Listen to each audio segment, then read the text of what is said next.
Am I wrong for telling my neighbor that she needs to stop flaunting her money and spoiling her kids? This happened back in August. I have 4 kids and I'm a single mom who only gets $239 each month for child support. My neighbor has 2 daughters with a husband who's a lawyer and she's a nurse, so her kids are spoiled rotten. When I found out that she was taking her kids school shopping, I asked if I could have a lift to the local Walmart since I didn't want to waste money on having to take myself and the kids on the bus, and she said sure.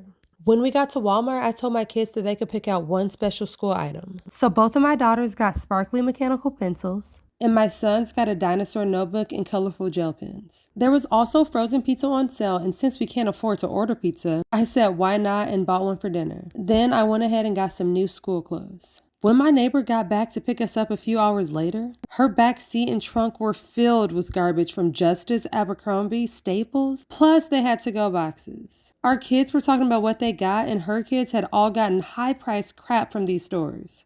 Her one daughter went, "Mommy got a steak dinner from Roadhouse." And my youngest said we had gotten a frozen pizza, which broke my heart. While I spent $75 to $100 tops, my neighbor probably spent hundreds on her kids. Then, if that wasn't bad enough, on the way home, the daughters were begging for McDonald's sundaes, so my neighbor pulls over into the drive-thru and asked me if my kids would like any. I said yes, assuming that she would be paying, but then she ordered separately and asked me for the money. I ended up having to give her the money that was supposed to be for getting my hair done this week. When we got home, I took my neighbor aside and told her that I don't appreciate her rubbing her money in my kids' faces. I go out of my way to make my kids happy when I can, and then there she goes spoiling her kids right in front of mine.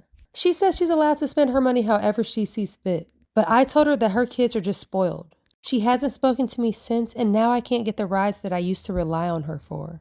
Am I wrong for calling her out on her materialistic ways?